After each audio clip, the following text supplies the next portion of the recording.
اعوذ باللہ من الشیطان الرجیم بسم اللہ الرحمن الرحیم یا مریم اقنتی لربکی واسجدی وارکعی مع الراکعین سورہ آل عمران آیت نمبر 43۔ 3 انعامات پر 3 طریقے سے شکر۔ پچھلی آیت میں یعنی آیت نمبر 42 میں اللہ تعالیٰ نے حضرت مریم علیہ السلام پر 3 انعامات کو ذکر کیا۔ اب ان پر شکر کیسے کرنا ہے اس کے لیے 3 طریقے بتا دیے۔ یا مریم اقنتی لربک، اے مریم اپنے رب کی بندگی کرتی رہو۔ اے مریم اللہ رب العزت نے جب آپ کو ایسی عزت بلند مرتبہ عطا فرمایا ہے تو چاہیے کہ لمبے قیام کرو، لمبی لمبی آیتیں پڑھو، قرآن پڑھو، یعنی جب نماز کے لیے کھڑی ہو جاؤ تو لمبی قرات کرو، لمبی لمبی صورتیں پڑھو، قرآن زیادہ سے زیادہ پڑھو۔ امام مجاہد رحمۃ اللہ علیہ فرماتے ہیں حضرت مریم علیہ السلام اس حکم کے ملنے کے بعد نماز میں اتنا لمبا قیام کرتی تھی کہ ان کے قدموں پر ورم آ جاتا تھا۔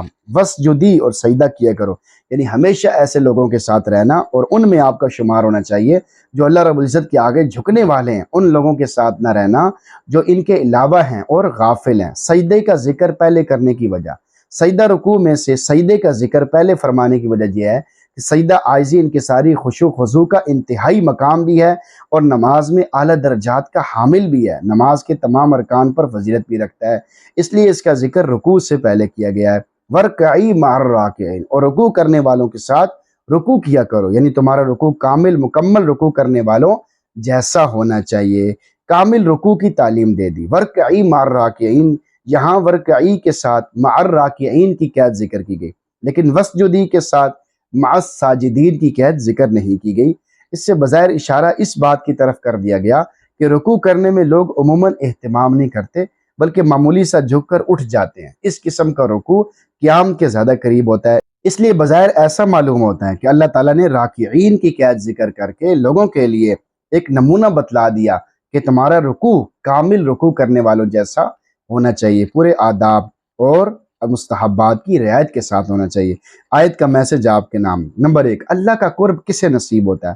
اللہ رب العزت کا قرب انہی لوگوں کو نصیب ہوتا ہے جو اس کی اطاعت و فرما برداری کرتے ہیں۔ جو آدمی جتنا زیادہ عبادت کرے گا وہ اتنا زیادہ قرب الہی پائے گا۔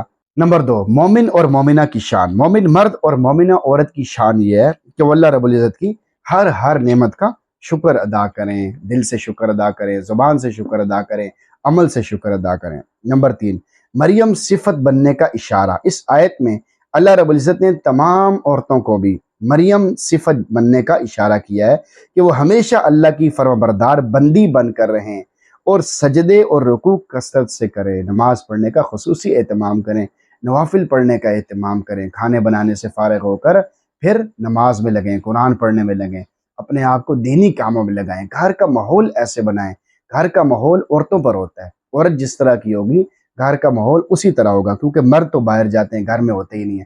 بچوں کے ساتھ زیادہ تو عورتیں ہوتی ہیں، تو عورت کا دیندار ہونا بہت ضروری ہے۔ تو عورت جب دیندار ہوگی تو بچے بھی دیندار ہوں گے، بچوں کی توجہ بھی دین کی طرف ہوگی۔ جب ماں کی توجہ دین کی طرف ہوگی، اللہ کی طرف ہوگی، قرآن کی طرف ہوگی، نماز کی طرف ہوگی، دینی کاموں کی طرف ہوگی، تو بچوں کی توجہ بھی اسی طرف ہوگی۔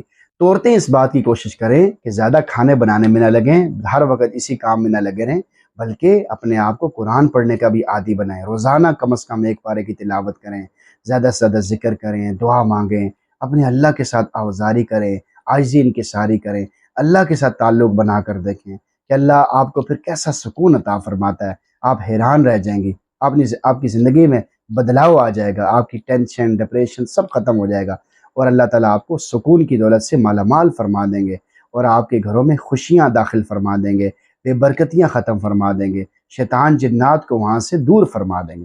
اللہ تعالیٰ ہم سب کو زیادہ سے زیادہ اعمال کرنے کی توفیق نصیب فرمائے اور ہم سب کو قرآن پڑھنے سننے سمجھنے کا بھی اہتمام نصیب فرمائے۔ آمین۔